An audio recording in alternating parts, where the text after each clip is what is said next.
না, আপনারা জানেন যে মাননীয় মুখ্যমন্ত্রী সম্পূর্ণভাবে চাকরিহারাদের পাশে রয়েছে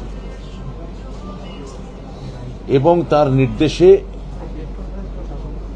চাকরিহারাদের স্বার্থে রাজ্য সরকারের আমাদের বিদ্যালয় শিক্ষা দপ্তর সর্বক্ষণ কাজ করে চলেছে। আজকেও মুখ্যমন্ত্রী তার সভা থেকে বলেছেন যে চাকরি আমরা দিয়েছি, কারা চাকরি খেয়েছে আপনারা জানেন। আমি যেটা এখানে প্রথম দিন বলেছিলাম যে আমরা না হয় এই কেসটায় সুপ্রিম কোর্টে হেরেছি, কিন্তু জিতলো কারা? এই প্রশ্নের উত্তর আপনারা যদি দিতে পারেন ভালো হয়, যে এই কেসটা তো হারলাম সুপ্রিম কোর্টে, তাহলে জিতলো কারা সেটা জানেন সবাই, কারা জিতেছে। আমি আর সেটা বলছি না। এই যে আমরা কাজ করে যাচ্ছি এটা মাথায় রাখতে হবে। একই সঙ্গে আমরা কিন্তু পুরো প্রক্রিয়াটা মহামান্য ন্যায়ালয় অর্থাৎ সুপ্রিম কোর্টের পুরো বিষয়টা এখনো বিচারাধীন আছে। আমরা এটাও জানিয়েছি আপনাদের মাধ্যমে যে দ্রুত আমরা রিভিউ পিটিশনে আমরা যাচ্ছি, অর্থাৎ আইনি প্রক্রিয়া এখনো চালু তথা লাগু আছে এবং আমরা সুপ্রিম কোর্টের মহামান্য বিচারপতিরা যে নির্দেশ দিয়েছেন তা আমরা অক্ষরে অক্ষরে পালন করতে আমরা বিশেষভাবে দায়বদ্ধ। এটাও আমাদের মনে রাখতে হবে যে ওই রায় বেরোনোর পরে আমাদের সরকার, আমাদের বোর্ড, মাধ্যমিক শিক্ষা পর্ষদ এখানে আছেন তার সভাপতি, তাদের যে সাম্প্রতিক আবেদন তাতে মহামান্য সুপ্রিম কোর্ট আমাদের সরকার, মুখ্যমন্ত্রীর কথায় আমাদের দপ্তর, আমাদের বোর্ড আবেদন করেছিলেন এবং তার জন্য ইতিমধ্যে সুপ্রিম কোর্ট 31শে ডিসেম্বর 2025 পর্যন্ত উপযুক্ত শিক্ষকদের কাজ চালিয়ে যাওয়ার জন্য ইতিমধ্যেই বলেছেন। রিভিউ পিটিশনও আমরা করছি, সেটাও আমরা জানিয়েছি। তাই যেটা এমন কোনো কিছু করা উচিত নয় যেটা আপনাদের রিভিউ পিটিশনকে দুর্বল করে। মহামান্য সুপ্রিম কোর্টের যে নির্দেশ তা লঙ্ঘিত হয় এবং সুপ্রিম কোর্ট যে নির্দেশ দিয়েছেন সেই অনুযায়ী কন্টেম্প্ট অফ কোর্ট যাতে আপনাদের না হতে হয় বা আমাদের না হতে হয় তা আপনাদের বজায় রাখতে, মনে রাখতে অনুরোধ করছি। এটাও বলছি যে তারা সুপ্রিম কোর্ট যে রায় দিয়েছেন 31শে ডিসেম্বর পর্যন্ত, আমি আপনাদের সেই উপযুক্ত শিক্ষকদের বলছি তাদের স্কুলে যোগদান করতে আমি অনুরোধ করছি। বেতনের কথা মুখ্যমন্ত্রী আজকে বলেছেন, আমাদের দপ্তর এই নিয়ে কাজ করে যাচ্ছে এবং আমি আবার বলছি যে নিশ্চিত করার দায়িত্ব আমরা নিচ্ছি। এমন কালকেও আমাদের ডিভিশন বেঞ্চে এসএসসির মামলা রয়েছে, তাহলে এমন কাজ এবং আপনাদের জন্যই এসএসসি লড়ছে, তাহলে এসএসসি যাতে কাজ করতে পারে মধ্যশিক্ষা পর্ষদকেও ঘেরাও করে রাখা হয়েছে। মধ্যশিক্ষা পর্ষদ যারা আবেদন করেছিল এবং একমাত্র সরকারই আপনাদের পাশে আছে, এটাও আপনারা খুব ভালো করে জানেন। তারপরেও আপনারা যাতে কাজ করেন এবং আমাদের সঙ্গে সম্পূর্ণ সহযোগিতা করেন এবং এমন কোনো আমরা প্রথম দিনেই বলেছিলাম যে আমরা যা কাজ করব তা আমরা লিগ্যাল কনসালটেশন নিয়ে করব, আইনি পরামর্শ নিয়ে করব। তো আমরা প্রত্যেকটা ধাপ আইনি পরামর্শ অনুযায়ী এগোচ্ছি। আমাদের কাজ আমাদের করতে দিন, আপনারা গিয়ে আপনাদের কাজ করুন, এইটাই আপনাদের কাছে আমাদের স্বনির্বন্ধ এবং বিনীত অনুরোধ। এইটা আমার প্রাথমিক বিবৃতি আপনাদের এবং আপনাদের মাধ্যমে যারা আন্দোলন করছেন চাকরিহারা শিক্ষক তাদের জন্য আমার বক্তব্য। এবার আপনাদের যদি কোনো প্রশ্ন থাকে আপনারা অবশ্যই করতে পারেন।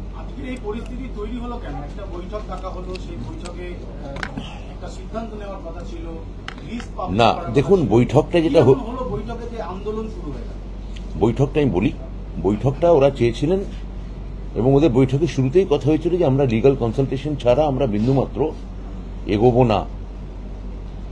তো ওরা একটা কতগুলো দাবি দিয়েছিলেন, তার মধ্যে বেশ কিছু দাবি লিগালি বলেছে করা যাবে, আবার কিছু দাবি বলেছেন এটা করা যাবে না, এটা সুপ্রিম কোর্ট এটা করতে বলেননি আমাদের কোনো তালিকা প্রকাশ করা, এটা সুপ্রিম কোর্টের কোনো ডিরেকশনে নেই।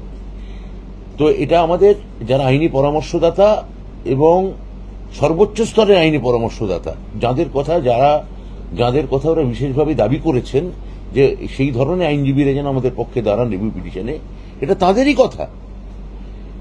তো সেটা একটা পার্ট আমরা করতে পারিনি, কিন্তু এমন নয় যে করতে পারিনি মানে যে আমরা সেটা লিগাল কনসালটেশন নিইনি। এবং আমরা ওই বৈঠকেই বলেছিলাম যে আইনি পরামর্শ পেলে তবেই করতে পারবো, আমরা পাইনি তাই করিনি। বলছি যোগ্যের তালিকা প্রকাশ করতে পারলেন না কেন?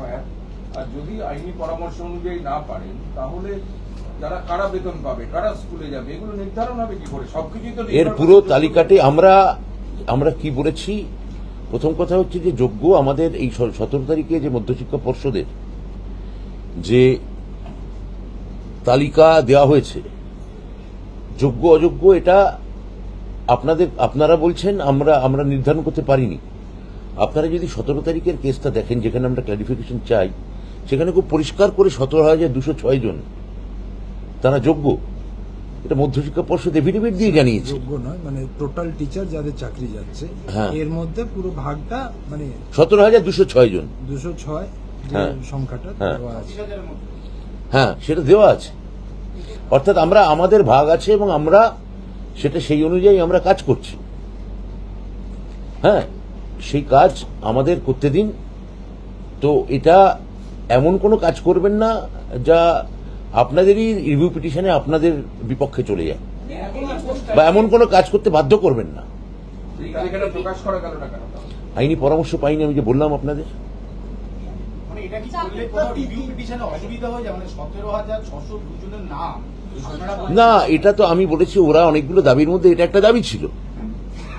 আমরা ইতিমধ্যেই আমাদের যে ক্লারিফিকেশন সেটা অনুযায়ী যোগ্য শিক্ষকদের ওরা বলেছেন কাজ চালিয়ে যেতে। তাহলে আমাদের যে স্কুল দপ্তরের যে সিস্টেম, সেই সিস্টেম অনুযায়ী এটা করা হচ্ছে। এখানে অনিশ্চয়তা কোথায় সেটাই তো আমি বুঝতে পারছি না।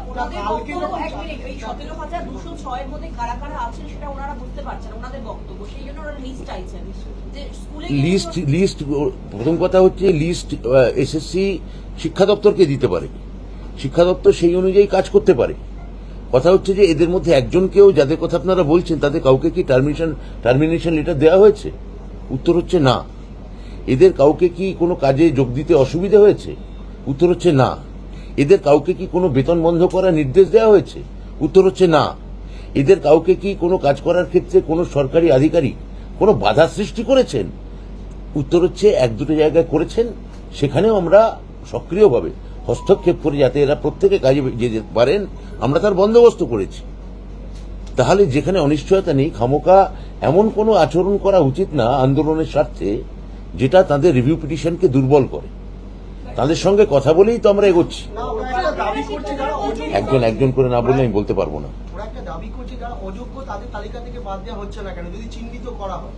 সেই তালিকা তো সুপ্রিম কোর্ট দিয়ে দিয়েছেন, এটা তো আমাদের আর চিহ্নিত করার কিছু নেই, সুপ্রিম কোর্টই জানিয়েছেন। তো সেটা আছে, পাবলিক ডোমেনেই আছে।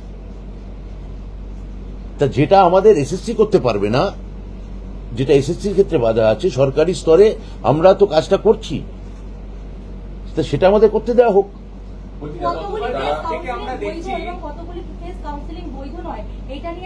এইটা নিয়ে দেখুন, এটা কোন থার্ড ফেজ, ফোর্থ ফেজ, এগুলো যেগুলো আপনারা বলছেন আমরা জানিই না। এগুলোর কথা আমরা বলিনি, এসএসসি চেয়ারম্যানও এটা বলেননি, এবং এটা আমাদের কথা হচ্ছে যে এটা সুপ্রিম কোর্টের অর্ডারেও কোথাও লেখা নেই। তাহলে যা লেখা নেই তা কাল্পনিকভাবে ধরে নিয়ে ওরা কেন এটা নিয়ে কথা বলছেন আমি জানি না। শিক্ষাকর্মী বা থার্ড ফেজ থেকে বাকি কাউন্সিলিং এ যারা আছেন বা যোগ্য টিচার, অযোগ্য টিচার, কারা স্কুলে যেতে পারবেন এবং কারা বেতন পাবেন, এই তালিকাটা যদি আপনি বলেন যোগ্যর মধ্যে কারা এর মধ্যে আছে। যেটা সুপ্রিম কোর্ট পরিষ্কার করে বলে দিয়েছেন তো, যে কারা স্কুলে যেতে পারবেন, সেখানে তাদের ক্ষেত্রে একটা ভাষা তারা বার করেছেন, স্পেসিফিক্যালি নট টেইন্টেড। তো এটা সেই অনুযায়ী তো আমরা এগোচ্ছি। তো এটা এই মুহূর্তে এটাকে নিয়ে জলঘোলা করে ওরা নিজেরাই নিজেদের রিভিউ পিটিশনের ক্ষেত্রে আমার মনে হয় বিপদ টেনে আনছেন। এটা আমার মনে হয় ঠিক নয়। যেখানে আমরা তাদের স্বার্থে মুখ্যমন্ত্রী সর্বতোভাবে তাদের পক্ষে থাকার নির্দেশ দিয়েছেন, তখন এই সহযোগিতাগুলো আমার মনে হয় করা উচিত। তো গতকাল রাত থেকে আমরা দেখছি এসএসসি চেয়ারম্যান সহ প্রচুর মহিলা আধিকারিক তারা আটকে রয়েছেন ভেতরে, এবং একটা ছবি দেখা গেছে খাবার নিয়ে যাওয়ার ক্ষেত্রে গতকাল রাত্রিবেলা কিছু বাধা পেতে হয়েছে, যারা ওনারা খাবার অর্ডার করেছিলেন সেই খাবার বা জল ঢুকতে একটু সমস্যা হয়েছিল। আপনারা কিভাবে দেখছেন বিষয়টা? না, এটা কেবলমাত্র এসএসসির ক্ষেত্রে না, পর্ষদের ক্ষেত্রেও একই জিনিস এখানে হয়েছে। হ্যাঁ, এই যে পর্ষদের ক্ষেত্রে অনেক মহিলা কর্মী এখানে ভেতরে আটকা পড়ে আছেন। পর্ষদের ক্ষেত্রে একটা বাড়তি জিনিস আছে, এখন মাধ্যমিকের কাজ চলছে রেজাল্টে, অর্থাৎ মাধ্যমিক পরীক্ষার ফল বেরোবে এবং সেখানে খুব গুরুত্বপূর্ণ ডকুমেন্ট সেখানে আছে। সেখানে এই কাজকে ভণ্ডুল করা বা পণ্ড করা এটা ঠিক নয়। এখানে লক্ষ লক্ষ ছাত্রছাত্রীর ভবিষ্যৎ জড়িয়ে আছে। তো এখানে আমরা তাদের, এবং যেভাবে কালকে ওষুধ ফেলে দেওয়া হয়েছে, ওষুধ যেতে দেওয়া মানে নিয়ে যেতে দেওয়া হয়নি, খাবার নিয়ে যেতে দেওয়া হয়নি। তবে আজকে শুনলাম যে ওরা, আমি আপনাদের মাধ্যমে শুনলাম যে ওরা আজকে নমনীয় হয়েছেন। আমি আপনাদের মাধ্যমে ওদের কাছে দাবি রাখবো যে আপনারা আন্দোলন করুন, কিন্তু ওখানকার কোনো মানুষের বা কোনো আধিকারিকের যদি জীবন বিপন্ন হয়ে যায় সেটাও আপনাদের একই সঙ্গে মনে রাখা উচিত। সরকার কি কোনো কড়া মনোভাব নেবে? একেবারেই সরকার কোনো কড়া মনোভাব নেবে না। আমরা কি এতক্ষণ ধরে আছেন কোনো বলপ্রয়োগ করেছি? আমরা পুলিশ দিয়ে বোঝানোর চেষ্টা করেছি। আমরা একেবারেই কোনো কড়া মনোভাবের পক্ষে এখনো নই, এবং আমরা আলোচনাতেই বিশ্বাসী, আমরা আমাদের কাজে বিশ্বাসী। আমার মনে হয় যে ব্যাপারটা কোনো একটা হঠকারী জায়গায় নিয়ে গেলে আখেরে রিভিউ পিটিশনটা ডিস্টার্ব হতে পারে, এটা বিলম্বিত হতে পারে, সেটা করা উচিত নয়। মুখ্যমন্ত্রী বলেছেন কে যোগ্য কে অযোগ্য আপনাদের দেখার বিষয় না। এটা সত্যি তো সুপ্রিম কোর্ট বলে দিয়েছে। মুখ্যমন্ত্রী তো ঠিকই বলেছেন। সুপ্রিম কোর্ট যেখানে বলে দিয়েছে এবং তার ভিত্তিতে যখন গোটা দপ্তর কাজ করছে, কারুর আমরা, এবং যেখানে মুখ্যমন্ত্রী বলেছেন, আমিও বলছি মুখ্যমন্ত্রীর কথার পুনরাবৃত্তি করে, যে কারুর মাইনের ক্ষেত্রে কোনো সমস্যা যেখানে নেই, তখন সেখানে এই এই এই আন্দোলনের যৌক্তিকতা কি আছে? 17,000-এর যে সংখ্যাটার কথা বলা হচ্ছে সেটা কি শুধুমাত্র শিক্ষক নাকি গ্রুপ সি? না, গ্রুপ সি গ্রুপ ডির ক্ষেত্রে তো একটা পরিষ্কার সুপ্রিম কোর্টের ডিরেকশন আছে। আমরা রিভিউ পিটিশনে তাদের কথাটাও বিশেষভাবে বিবেচনা করে আমরা আনবো, কিন্তু সুপ্রিম কোর্ট এখন অব্দি শিক্ষকদের ক্ষেত্রে যে নির্দেশ দিয়েছেন সেটা আমরা অক্ষরে অক্ষরে পালন করব। আপনি বলছিলেন আপনারা পুলিশ দিয়ে ওদেরকে বোঝাচ্ছেন, এর আগে আপনাদের সঙ্গে ওরা বৈঠক করেছে, সেক্ষেত্রে ওদেরকে আবারও বৈঠকে আসার কথা বলছেন? আমি তো আশাবাদী যে ওরা যদি আবার আমাদের সঙ্গে কোনো বৈঠক চান, কিন্তু এই আন্দোলন মানে এই সরকারি কাজ করবে, মধ্যশিক্ষা পর্ষদ তাদের জন্য 31শে ডিসেম্বর পর্যন্ত রিলিফ নিয়ে আসবে, এসএসসি তাদের মাইনে নিশ্চিত করবে, সরকার যাতে তালিকা করে দেবে, গোটা ডিপার্টমেন্ট যাতে তারা মাইনে পান এবং কাজ করতে কোনো অসুবিধে না হয়, তার একমাত্র তার গ্যারান্টি হয়ে মুখ্যমন্ত্রীর কথায় গোটা শিক্ষা দপ্তর দাঁড়িয়ে থাকবে। আবার আপনারাই আমাদের মধ্যশিক্ষা পর্ষদের অফিস ঘেরাও করবেন, এসএসসির চেয়ারম্যানকে খাবার খেতে দেবেন না, তিনি যাতে কন্টেম্প্ট অফ কোর্ট হন। আগামীকাল ভাইটাল তার কোর্ট ডেট আছে, কলকাতা হাইকোর্ট ডিভিশন বেঞ্চ, তার কাজ করতে দেবেন না। এই দুটো কি করে একসঙ্গে চলতে পারে?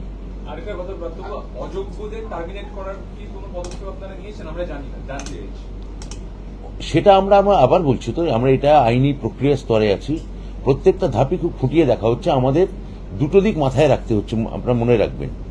একই সঙ্গে আমাদের সুপ্রিম কোর্টের নির্দেশ পালন করতে হচ্ছে, একই সঙ্গে যারা বঞ্চিত, যারা চাকরিহারা, তাদের প্রতি সম্পূর্ণভাবে যাতে আমরা মানবিক এবং থাকতে পারি, এবং যে আমি আমার প্রাথমিক বিবৃতিতে বললাম যে একজন নিরপরাধ যেন শাস্তি না পায়, সেটার ব্যাপারে আমাদের সতর্ক এবং সচেষ্ট থাকতে হচ্ছে।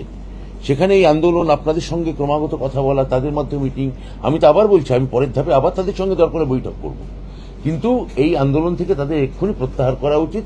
কেননা একমাত্র এখন অবধি দেখা যাচ্ছে, তাদের অভিজ্ঞতা বলছে যে মুখ্যমন্ত্রী, সরকার এবং নতুন এসএসসি, নতুন আমাদের এই দপ্তর প্রবলভাবে তাদের পাশে দাঁড়িয়েছে।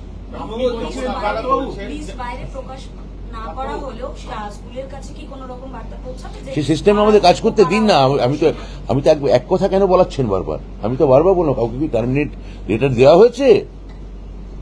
কারোর বেতন কি বন্ধ করা হয়েছে? হয়নি তো। হ্যাঁ, নতুন প্রশ্ন থাকলে করুন, পুরনো প্রশ্ন করবেন। আপনি পরে এসছেন, আপনি কিন্তু জানেন না কি প্রশ্ন হচ্ছে। আপনি বলছেন, ওনারা বলছেন ওনারা আপনাদের সাথে সহযোগিতা করছে, আপনি যখন ডাকছেন ওনারা আসছেন, আপনারা 21 তারিখে একটা লিস্ট পাবলিশ হতে পারে সম্ভাবনা চলছিল, কিন্তু আপনি বলছেন যে first page, second page, third পেজের কথা ওঠেনি, কারা তুললো? আর ওনারা বলছেন আপনাদের কারা তুললো আপনারা বলুন। এই ফার্স্ট ফেজ সেকেন্ড ফেজ আমরা তো জানি না। না, ভেতর থেকে আমাকে দেখাতে হবে কে বলেছে, আমি তো জানি না, আমরা বলিনি। হ্যাঁ, আমার মনে হয় না, আমার মনে হয় লিগ্যাল ক্লারিফিকেশন যেটা কাজ চলছে তা না হলে আমরা এই বিষয়ে ওরা কে কি বলেছে আমি এটার কোনো সুপ্রিম কোর্টে তাদের ক্ষেত্রে কোনো গাইডলাইন নেই। লিস্ট প্রকাশ করতে আমাদের আইনি পরামর্শ তো আমাদের অসুবিধা ছিল না তো, আমি তা বলেছি, আমরা তো ইতিবাচক ছিলাম। আমাদের সর্বোচ্চ স্তরে আইনজীবীরা বলছেন এটা কন্টেম্প্ট অফ কোর্ট হতে পারে, তার সম্ভাবনা থাকছে। আমি তো মানে আমাদের করা মধ্যশিক্ষা পর্ষদের সেই দপ্তরের ক্লারিফিকেশনের ভিত্তিতে যে প্যানেল সম্পূর্ণ বাতিল হয়ে গেছিল, আমাদের সদিচ্ছা না থাকলে আমরা কি ক্লারিফিকেশন করতাম? আমরা কি 31শে ডিসেম্বর অব্দি যে ব্রিদিং স্পেসটা পাওয়া গেল সেটা যদি আমরা আমাদের আবেদনের ভিত্তিতেই তো হয়েছে, তাহলে আমাদের সদিচ্ছা না থাকলে কি সেটা হতো? আমাদের সদিচ্ছা না থাকলে কি কাউকে এখন অব্দি কাউকে টার্মিনেশন লেটার দেওয়া হয়েছে? হয়নি। তাহলে সদিচ্ছা একমাত্র আমাদেরই আছে, পাশে দাঁড়ানোর মনোভাব একমাত্র আমাদেরই আছে। মানবিকতার যে কথা বলা হচ্ছে সেটা একমাত্র আমরাই দেখিয়েছি। আপনারা যখন মানবিকতার খাতিরে আপনারা ইতিমধ্যেই বৈঠক করেছেন, মুখ্যমন্ত্রী মমতা বন্দ্যোপাধ্যায় বারংবার বলছেন যে আমরা এখনো, মুখ্যমন্ত্রী আজকেও বলেছেন, মুখ্যমন্ত্রী আজকে বলেছেন এবং মুখ্যমন্ত্রী সর্বতভাবে ওদের পাশে আছেন। কিন্তু গতকাল রাত্রিবেলা আন্দোলন চলাকালীন অপোনেন্ট দলের কয়েকজনকে দেখা গিয়েছিল, তারা বলছেন যে কিছু সমস্যা ক্রিয়েট করা। আমার বক্তব্য হচ্ছে আন্দোলন করছেন চাকরিহারা, সেখানে অপোনেন্ট দল গিয়ে ওখানে কি করছেন? ওরা এই জায়গায় ওরা তো কারা, আমি তো আবার বললাম, অপোনেন্ট দলকে জিজ্ঞেস করুন যে যদি আমরা এই মামলায় হেরে থাকি তাহলে কি ওরা জিতলেন? মানে ওরা কি চাকরি খাওয়ার ক্ষেত্রে ওরা সফল হলেন? তাহলে যারা চাকরি খাওয়ার ক্ষেত্রে সফল হলেন তারা ওখানে আন্দোলনকারীদের মাঝে গিয়ে কোন ঘোলা জলে কোন মাছ ধরতে চাইছেন? শেষ। আপনি যে 17,206 যোগ্য তালিকা বললেন সুপ্রিম কোর্টে জমা দিয়েছেন, যোগ্য শিক্ষকদের তালিকা? যোগ্য নয়, টোটাল শিক্ষক যাদের চাকরি টার্মিনেট হয়ে যাবে 11%, যেটা দেওয়া আছে MA অ্যাপ্লিকেশনের কথা স্যার উল্লেখ। এটা পরিষ্কার করে কথা বলুন, এই কথা কিছু বোঝা যাচ্ছে না। আপনি হয় বলবেন না, নয় পরিষ্কার করে বলুন, পরিষ্কার করে কথা বলুন। এই 17,206টা কি? মিসলেনিয়াস অ্যাপ্লিকেশনে যে 11% টিচারদের চাকরি যাচ্ছে, এবং আমরা যে অ্যাপ্লিকেশন করেছিলাম যে এদেরকে সময় দেওয়া হোক, নট 31শে ডিসেম্বর, নট স্পেসিফিক্যালি টেন্টেড, আমাদের সেই অ্যাপ্লিকেশনে সেই সংখ্যাটা দেওয়া ছিল যে এতগুলো টিচার। উনি আধিকারিকের ভাষায় বলছেন কে সুপ্রিম কোর্ট প্রথম কথা বলে দিয়েছেন যে কারা যোগ্য, মানে নট স্পেসিফিক্যালি টেন্টেড আর কারা টেন্টেড। তাহলে সেই তার ভিত্তিতে আমরা জানতে চেয়েছিলাম, সুপ্রিম কোর্টে বোর্ড জানতে চেয়েছিল যে কারা টেন্টেড আর কারা আনটেন্টেড আপনারা বলুন। তারা পরিষ্কার করে আমাদের একটা ডিরেকশন দিয়েছেন। সেই ডিরেকশন অনুযায়ী এখন অব্দি কোনো শিক্ষককে, যারা যোগ্য শিক্ষক সুপ্রিম কোর্টের দেওয়া তালিকা, কাউকে তাদের আমরা স্কুলে যেতে বলেছি, অর্ডার পাঠিয়ে দিয়েছি, জয়েন করতে বলেছি, এবং মুখ্যমন্ত্রী নিজে বেতনে তাদের নিশ্চয়তা দিয়েছে। হ্যাঁ, সেই সংখ্যাটা কি 17,206? সেই সংখ্যাটা কত? আরো বেশি? হ্যাঁ, এসএসসি লিস্ট, এই যে এখন এসএসসি একটা লিস্ট পাঠাবে, সেই লিস্টের সঙ্গে আমরা ট্যালি করবো। আমি বললাম তো এটা মানে প্রথম ধাপে হয়তো একটা লিস্ট তৈরি হচ্ছে 17,000 সামথিং, তারপর আরো কেউ সেই লিস্ট আসতে পারে। যতক্ষণ না আসছে এটা এমন কোনো কথা আমাকে দিয়ে বলানোর চেষ্টা করানো উচিত নয় যেটা মানে সুপ্রিম কোর্টের কন্টেম্প্ট হতে পারে। প্রথম কথা হচ্ছে, আমি আবার বলি যে সুপ্রিম কোর্ট যে নির্দেশ দিয়েছেন তা আমরা মানছি, এবং শিক্ষকদের এখন অব্দি কোনো কারুর একজনেরও বেতন বন্ধ হয়নি। তাহলে অনিশ্চয়তাটা কোথায়?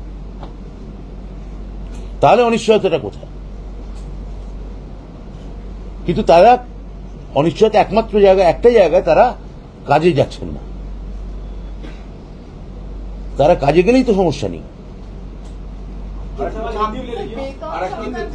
প্রশ্ন রয়েছে, আজকে 22 তারিখ, এখনো বেতনের রিকুইজিশন যায়নি, সকলের বেতন আজকে যাওয়ার। না, রিকুইজিশন কি অবস্থায় আছে? একদিনেই পাস হয়ে হ্যাঁ ওটা কোনো ব্যাপার নয়, লিস্টটা এসএসসি থেকে এলে পরে ওরা এসএসসি লিস্ট আসছে, আমি বলছি তার আসার দুদিনের মধ্যে এটা পাস হবে, 7 দিনের মধ্যে, যত আমি আমি আমি বলছি যত দ্রুত শীঘ্র এটা এই নোটিশ বেরিয়ে যাবে। আর কোনো উত্তর দেবো না, চলুন। আর কোনো প্রশ্ন আছে?